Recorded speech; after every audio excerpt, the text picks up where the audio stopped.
Hey boys, yeah, I'm back here with the minnow tanks. Look, yeah, minnow tanks.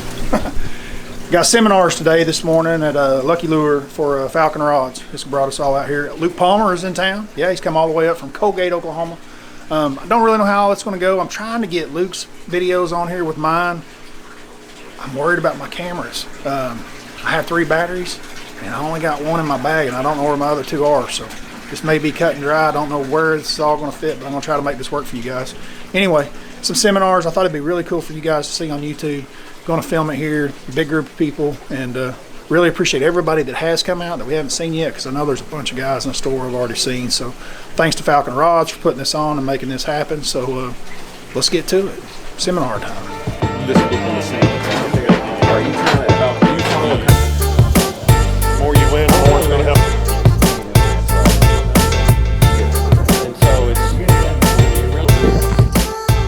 See, you're gonna be next year's. Ed can sign back here on the hotel. Can I go ahead and put Bassmaster Classic, or is that against the rules? You do whatever you want, Luke. And he's got BMC up there. Yeah, Look at I'm that. okay with that. I'm teasing.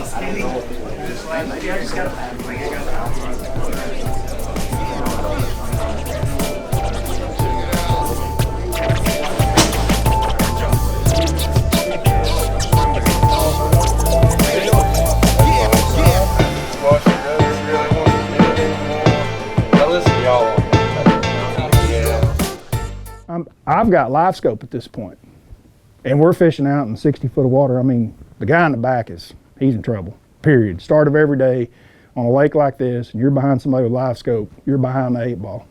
He's got the exact same IMA stick tied on that I have tied on.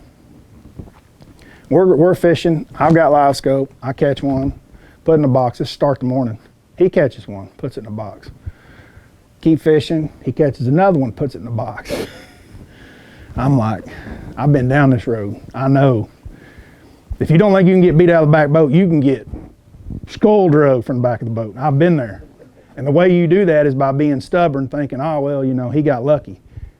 Don't wait till number 5 or 6 comes out of the back of the boat before you're like, he's lucky. I start asking questions quick. What's different about his bait than mine? He pitches it up to me. I'm looking at it. I want to know about his rod, his line. He's got on braid, and I've got on mono. Okay, we're firing him out there, and I notice when he makes a cast, I kind of fire over there by his bait because I want to see the difference in the bait, because his bait to me, as I'm looking at it, he catches another one. So now he's got me down like 3-1, and his bait looks very lively, like it's twitching, but he's not moving his rod that hard. And so I'm like, I start jerking on mine hard. It still can't make it act the way his is acting. His is just back and forth, and mine's just more sluggish, you know. It's the braid. I know it's the braid, so I just reach down, get in the rod box, grab a rod with braid, a reel with braid on it, put it on this same rod and fire it out there. And now I just barely have to hit that bait, and now all of a sudden it's just come to life.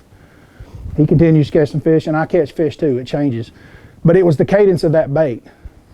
You got to be able to notice that without having somebody in the back of the boat showing you. Like my attention to it was just live scope, where are they at, there they are, fire on them, twitch, they come up, they blow up, and they miss it. If I'd have had that thing on braid, just the fact that it makes it jerk harder is the difference. And it's a huge difference, but it's presentation. Brian Schmidt, one of the best grass anglers on the world, he's won 6 Toyotas, 6. That's more than anybody on the planet. He's on the Bassmaster Elite Series now. He just won one at the end of the year. I believe his 2nd Blue Trophy, is that right? And he won one over at FLW when we were there together. We were roommates for years. He's phenomenal. He's a Potomac River guy, Tidal River system, but a grass fisherman. We were in Florida on Toho.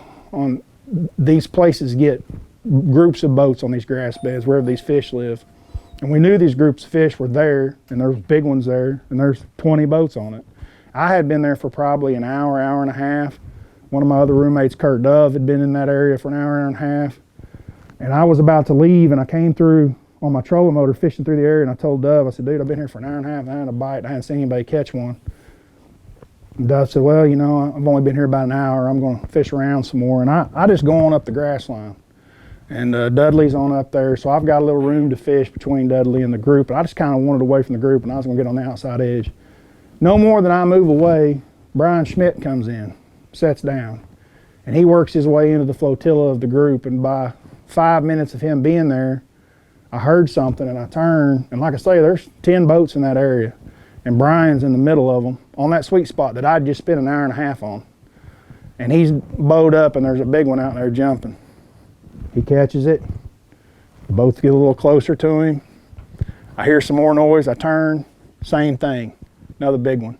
He throws down there in about 15 minutes, catches like 7 or 8 fish, 26-pound bag on Toho, in between 10 guys. And by the time it was over, they were all on top of him, you know. But like, what's different? I just spent an hour and a half there. I threw 4, 5, 6 baits in the box. We get in, we get talking, and I'm like, what'd you catch them on? He's like, chatterbait. I'm like, dude, everybody in there's throwing chatterbait. Like everybody. So I'm looking at his rods, they're laying on the deck. He's got braid on his chatterbait. This is clear water down there. I'm like, dude, what's the deal with the braid? He goes, man, I don't know. He goes, you know, sometimes, he said, have you ever thrown those painted bladed chatterbaits before? And I was like, yeah. He said, you know how the paint comes off of them? And I was like, yeah. He said, take a brand new one and throw it on fluorocarbon, and take a brand new one and throw it on braid. He said within the first hour with the braid, all the paint will be gone. With fluorocarbon, nothing at all. It's knocking harder. It's hitting harder and knocking that paint off. It's because that line's not allowing any stretch, and so you're tight contacted, it's hitting. So in the water, it's vibrating much harder. He took a bait in there amongst everybody else, a bait that everybody else is throwing, and the only difference was is he had it on braid, and it made it knock harder. It's presentation. It is a secret to bass fishing, guys. It's what allows you to go through areas and never get a bite because you're using the wrong presentation. If you're not constantly thinking about your presentation on the water, it's where it's easy to go brain numb. I mean, we all do it. But that's the secret to bass fishing, and that's really it. That's what allows guys to constantly succeed. That's what keeps the best, the Poliniks, the Christies. That's what keeps them at the top of the world. They're always paying attention to presentation. But that's it. I don't know if our recordings worked, did not work, whatever, maybe, maybe not, part of it. Appreciate every one of y'all coming out here. Questions, anything y'all got to ask, I'll answer them. Politics, college football, I may not know the answer, but I'll give you one. Now he's going to be leaving out, what, next week? No, we're not that close, are we? Please don't tell me stuff like that. Well, the week after, not next week, but the week after. My truck ain't rolling out of Oklahoma till February 10th. I appreciate your YouTube channel. I watch it all the time, and I Appreciate like it a that. lot. I appreciate that. I know it's a lot of work for you, and you've even said that a few times, but I could watch any, but I like that you're an Oklahoma guy that fishes some of the same lakes I do, and I appreciate that. Well, I appreciate you telling me that. I'm a lot like Luke, you know, he's much younger than me.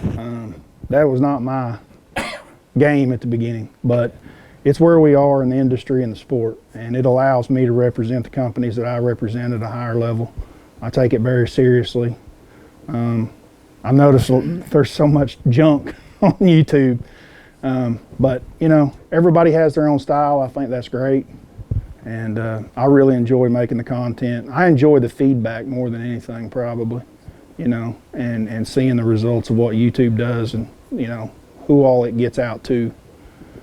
But I'm just myself, like, you know, all the time. I don't try to be anything different. Scott Martin was kind of the one that got us started on that. And he told me in the beginning, he's like, just be yourself. It'll work. And I'm thinking, there ain't going to be like 400 people ever watch me, you know. I'll have like 200 subscribers. But he was right and I was wrong. But yeah, I love it, you know. I love doing it and making it for everybody. If you guys don't subscribe to my YouTube channel, please bump it. Hit the like, watch a couple videos. Some of them you may like, some of them you may not. I kind of bounce around different things. I've got a lot going on for this coming year because it's going to be my first year back on the Elite Series. I have a lot of been frustration of being there for 6 years before. And I went to a classic a few years back. I don't remember which one it was. But I was working the expo and stuff, and then after it was over, working with Matt Pangrack, I was able to get some media passes with BTL to go backstage, and it was after it was the final day weigh-in, and I went backstage where they have all the media room and press set up, and they bring in the top 6 or 7 anglers at the end of the day, and get to visit with them and interview them and stuff, and then they put them at this big press table, and anyway, it's the classic. You definitely have a really good series on your channel for co-anglers. If anybody in here is going to be Yeah. fishing as a co-angler, Yep. really good co-angler tips and series that you have Yep. on there. And I wanted to ask you, is Grayson going to fish tournaments? And what do you think about the Sooners going to the SEC? My son Grayson has 0 interest whatsoever in the sport of bass fishing. I saw Of him any kind of pick fishing. up the boat, though. He likes to go for rides. He enjoys the manufacturing. He has a huge brain. He is into rockets, engineering. His dream trip is coming this summer. My aunt is taking him to Europe for like 3 or 4 weeks. They're going to Europe, and all they're doing is going to every single World War II battlefield that's ever been. Like he wants it. It's uncommon for a 12-year-old to be interested in the stuff he's in, but if it's airplanes and mechanics and engineering, he's all in. If it's got to do with catching a fish, dude, I have found crappie places with live scope. I'm like, okay, I'm gonna bring Grayson tomorrow, because this isn't gonna be fishing, this is gonna be a catching trip. You know, I mean, it's every drop you catch one. 10 minutes in, he's caught 7 or 8 fish. He's sit down, he's back in the boat, and he's got his iPad, he'll play on it. If he doesn't, he'll just sit there and stare at for hours. He has no interest. So, but SEC, I'm super excited about that. I've wanted that for a long time. You're going to get to visit a lot more new places, right? Yeah, I'm a season ticket holder, so I'm tired of watching Taco Tech. You know, we build all these teams, and then I want to play somebody, you know. And I also want to be included in that media. I think it's all trash, you know, oh, we're the best. Yeah, Georgia's the best. Yeah, Alabama's the best. But the rest of you ain't. And they all want to build their conference off of their successes, and it's fine. Oklahoma's been winning football games for over 100 years. We're going to keep winning football games. Boomer. That's how I feel about it. Does Larry Ray's kid or the son? Yeah, Bubba fish with Ray. you a couple times? Does Yeah. he still fish? Yeah, Bubba does. You know, he's an 18, now he's probably 20 right now. No, he just turned 21 because we had him down in Jamaica at his sister's wedding. So he's 21 now. So he has the same problem a lot of 21-year-olds do as far as boats, no boat. He fishes a lot. He knows a lot of people growing up there in Eufaula, so he fishes Lester Ray's Wednesday nighters and stuff there, and he knows Eufaula inside and out. There's no doubt, because Larry's drug him around since he was little. He always enjoyed it. Yeah. Bubba Ray. How important is boat position when fishing offshore as far as like into the wind, Yeah. nose into the wind? Mhm. You know, the fish typically facing you at that point, or you know, when you throw past the fish and you come up from behind them, is that typically when you get a bite, or is it when your bait is presented facing the fish? Okay. Head on. What do you see as far as differences on offshore Okay. with boat position? And some of that's you're talking about looking at live as well, right? The reaction to the fish. All right, the question is how important is boat control offshore? And especially when it pertains to live scope fish and things like that. Boat positioning has always been one of the most underrated, also back with like some of the secrets I'm talking about bass fishing. Boat positioning is critical, shallow or deep. Always has been, always will be. Became even more critical with live scope, even more so. That's one of the things that guys like John Sukup and some of the guys that are the best in the world at live scoping is their awareness of their boat control. One of the big benefits that John talks about, you know, he runs that whatever, that aluminum, what is that boat? Express. And I tease him about it all the time. I'm like, man, why do you fish out of a beer can? But that boat will stop. So like if you're on high and you're going on trolling motor, to get a 21-foot fiberglass boat to stop when you reverse that takes a lot, you know. You see what I'm saying? Like if you're going and you flip that trolling motor around, to get that boat to actually stop and quit its momentum forward takes a lot. With the aluminum boat, it's lighter and it will stop in half the time. So it's actually a big, guys think of the aluminum boat only being an advantage, shallow and stump bumping and doing stuff like that. It's really actually an advantage for some of the live scopers who really have figured this out. Boat positioning's huge with those fish. What's happening with those fish is they're becoming harder and harder to catch. So like when live scope Panoptics first came out, I mean, I could catch them right underneath the boat. They were stupid. And then it got to where they were 40 feet. Well, I'm talking to guys this fall that are fishing over at Hartwell and stuff. Those are some of the most educated fish there are on live scope. They're like, dude, you get within 110 feet of them. And 110 feet, I never realized how far 110 feet was until we got live scope and seeing a cast at 110. Dude, it is out there. I mean, it's out there. It's about as long a cast you can make. Those fish, they get them within 90 feet and they don't even make a cast out of them. It's like, they're gone. Like they're feeling the pressure of live scope.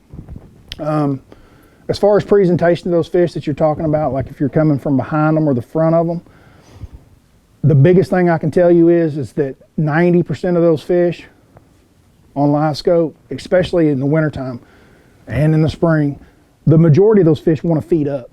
They don't want to feed down. So if you see fish on your live scope and you're trying to bring something to them in a horizontal presentation, you want that bait above their head. If you bring it beside them or below them, it spooks them. There's not many fish that you see on live scope if you bring something below them that will turn and react and go down to it. It's just not how they feed. They feed up. And so you want to present the bait above them. Here's another big one. One fish by itself on live scope is very difficult to get to commit sometimes. Two of them, now the competition starts. Three of them, somebody's getting a Snickers bar and somebody ain't, and they get real serious about it.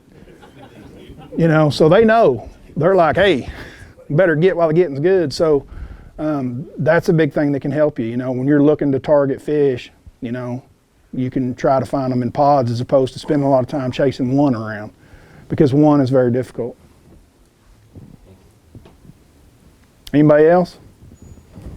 Your boat going to be ready? Oh yeah. Question was, my boat going to be ready? Absolutely. I don't know how, but it'll happen. I'll get it done. And you're running a Phoenix now, right? Oh yeah. Something on your video about it. It's like, man. Oh yeah, all these guys have already got the rigs. Yeah, Jason's doing videos back in his new, hell, he's even changed boat companies and he still got his done. And I'm over at the factory picking, I'm like, how many more Elite Series guys got left to pick up their boat? And they're like, I'm going through a list. And no, you're about it. Appreciate that. Also, Jason was in that Express boat and won the Classic out of the Express boat, but now he's with Skeeter, isn't he? Yep. Any idea why he did that? Beer can, I don't know, man. I'm just teasing about the beer can. I think that I haven't discussed this with him, so I don't know his business. But what I do know is I spent a lot of time with him when we were younger and stuff. And I can remember one particular morning. This is what I always thought about him in that Express, because I fished out of that Express with Sukup quite a bit, because he's got one as well. It's a big difference going from a fiberglass boat to an aluminum boat. And when you spent your entire life in fiberglass, that's a big change. I remember one morning up at Grand before BFL, Jason and I, his first of the year, we both got brand new boats. I'm laying on the front deck of my Champion. He's laying on the front deck of his Ranger. And we're just visiting. It's early in the morning. We're in before most of the guys. And he's all sprawled out and he's rubbing on his carpet. And he's like, man, they just smell so good when they're brand new. I know how much he loved his Rangers. And I know what he thought of those fiberglass boats. And I always thought, man, but he's winning, out of the metal. But I always wondered in the back of my mind if that was truly his fit. They're louder. There's just a lot to that's different. And if that's the world you come from, then that's probably what you like. But for a guy that spent his entire life in fiberglass like I have, that would be a very difficult changeover. And I think over time it took its toll. That's what I would think. I'm just curious. Fuel range, they don't have the fuel range, so he can't run as far. Remember, that was a big deal when he won down there in Texas, this last one. Yeah, he was about on fumes to get back, and it's because those boats only hold like 41 or 42 gallons. There's a big difference between that and 50, believe it or not. Because they get about 2.5, 3 miles a gallon. You multiply that times 10 more gallons, that's 30 more miles. It's a lot. So I'm sure that was an issue. But that's just my guess. I'm totally speculating. Maybe Skeeter offered him $20 million, I don't know. Any other questions? All right. Appreciate every one of y'all coming out very much. I know. Appreciate all y'all's time and interest in the sport of bass fishing. Thank you, Strands, for having us. Appreciate it, Bubba. It's give Bradley Okay, so. All right, guys, that is it. We are done. It's a wrap here at Lucky Lure in Oklahoma City. Thank you, Falcon Rods, for making this possible. I think AFCO even threw in a hoodie on this deal, so thanks to both of those companies that I work with. Wouldn't have been able to do this. Luke Palmer came all the way up from Colgate, Oklahoma. Really appreciate Luke coming up as well. It was fun working with him this week. Looking forward to fishing against him on the Elite Series this year. Guys, I think that's it. I hope some of this worked. Like I said, I had some issues with battery, so hopefully it all worked out. Till next time, I'm out of here. Thank